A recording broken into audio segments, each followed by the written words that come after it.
The pilot program is a difficult issue. It's very complicated, and really we would prefer not to have any incentives offered to recruit companies. But the state of Tennessee has provided the pilot as our primary source for local governments to recruit companies.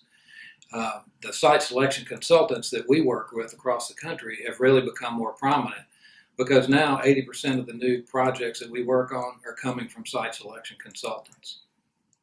Their typical process is to narrow down from 20 cities down to 3 or 4. And when they do that, it is down to whether they are able to offer incentives and the economics of the project.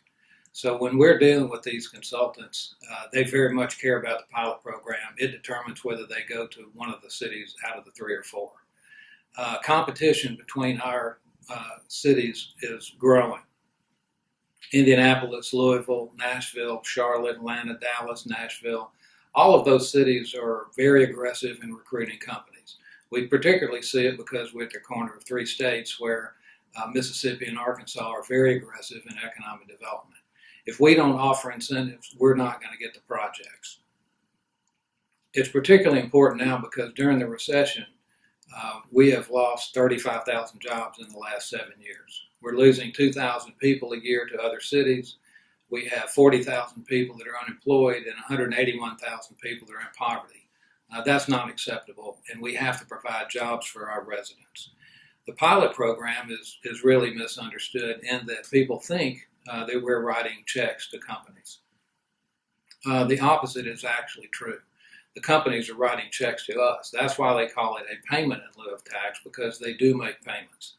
One of the real world examples is a company that located here a few years ago. On the property that they located, they've been paying about $40,000 a year by the landowner for the last 40 years. That $40,000, the first year after the company built, even with the pilot program, went up to $700,000 in property taxes. So we had a net increase of $650,000 in property taxes just the first year. That's not counting the hundreds of jobs that they provided, the millions of dollars that they spend with locally owned small and minority businesses, and the construction that hired an additional 1,000 or so people during the time that they were being built. We have heard the criticism of, well, companies come here, make commitments, and they don't keep those commitments.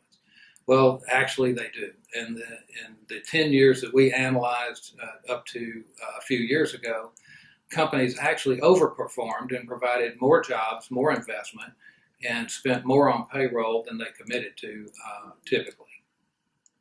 I mentioned small, minority, and women-owned businesses.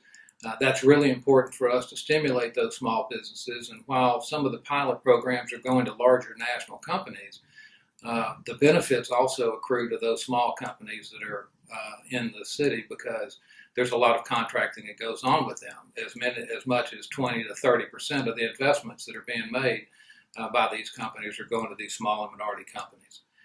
And the last thing is that there's been a question about whether we're getting what we pay for. Is this a good investment for the city?